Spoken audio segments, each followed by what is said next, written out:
खबर देंगे कराची से। पीपल्स पार्टी की इमरान खान के मुतनाज़ बयान पर पाकिस्तान खप्पे रैली पीपल सेक्रेटेरिएट से एम्प्रेस मार्केट तक निकाली गई। नौजवान और ख़वातीन कारकुनान इसमें शरीक थी। इमरान खान के खिलाफ नारेबाजी की गई। तो आपको एक बार फिर से बताते चलें कि इमरान खान के खिलाफ इस रैली में नारेबाजी की गई है। पीपल्स पार्टी की इमरान खान के मुतनाज़ा बयान पर पाकिस्तान खप्पे रैली निकाली गई है। रैली पीपल्स सेक्रेटेरिएट से एम्प्रेस मार्केट तक निकाली गई है। नौजवानों और ख़वातीन कारकुनान ने इसमें शिरकत की, जबकि इमरान खान के खिलाफ नारेबाजी की गई। मोनिस अहमद इस वक्त हमारे साथ मौजूद हैं। मोनिस, रैली का हवाल बताइएगा। देखिए, बिल्कुल पाकिस्तान पीपल्स पार्टी ने आज जो इमरान खान के हालिया बयानात हैं उसके खिलाफ और पाक फौज से इजहार यकजहती के लिए पाकिस्तान खप्पे रैली निकालने का ऐलान किया था, जिसका आगाज पाकिस्तान पीपल्स पार्टी का मरकजी सेक्रेटेरिएट है, पीपल्स सेक्रेटेरिएट वहां से किया गया है।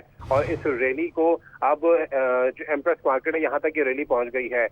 रैली में कारकुनान, खवातीन कारकुनान और दीगर कारकुनान की बड़ी तादाद शरीक है। और इस रैली की जो क़यादत है वो पाकिस्तान पीपल्स पार्टी की रहनुमा शर्मिला फारूकी कर रही हैं। बड़ी तादाद में जो खवातीन कारकुनान हैं उन्होंने पाकिस्तान के परचम थामे हुए हैं, पीपल्स पार्टी के परचम थामे हुए हैं, और रास्ते में जो है पाकिस्तान के हक में पाक फौज से इजहार यकजहती के लिए जबरदस्त नारेबाजी की जाती रही है।